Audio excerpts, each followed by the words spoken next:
કાલ જોવી છે? જો ના તો હસતા રહો, જો હા તો હસાવતા રહો. જો ના જોયું હોય તો પછી શેનું ટેન્શન? આજમાં ખુશ રહો, મજા કરો અને મનને શાંતિ આપો. ને જો કાલ જોયું હોય તો બધાને હસાવતા રહો, કારણ કે જે બીજાના ચહેરા ચમકાવી શકે છે એ પોતાની જિંદગી જરૂર ચમકાવી શકે છે. જો તમે કોઈના ચહેરાની ખુશીનું કારણ હોય ને તો તમને ગર્વ હોવો જોઈએ દોસ્ત.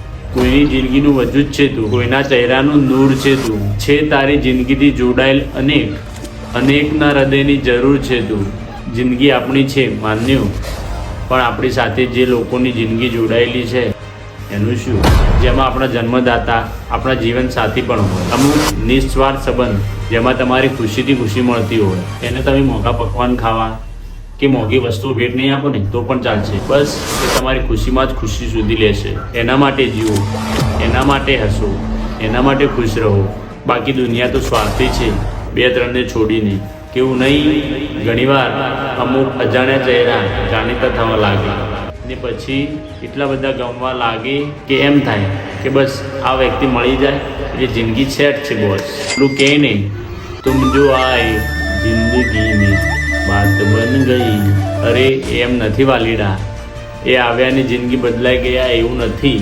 જિંદગી બદલવાની હતી એટલે આવ્યા છે. તમારા દરેક નિર્ણય પાછળ છુપાયેલો હોય છે ઈશ્વરનો અણજોગાવેલ સાથ. પણ એ સાથ તમને ત્યારે મળે છે જ્યારે તમે નિર્ણય સાચો અને સાચી દિશામાં લીધો હોય. ઘણીવાર લોકો એટલા માટે જ આવતા હોય છે આપણી જિંદગીમાં કે આપણી જિંદગી શું છે એ શીખવીએ.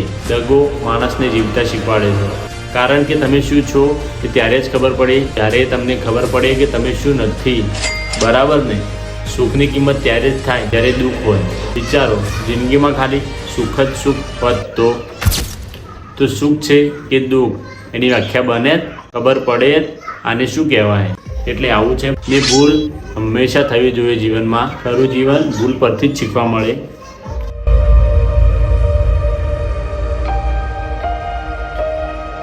હા, એક્ઝેક્ટલી એવું જ. Thank you so much for watching this video.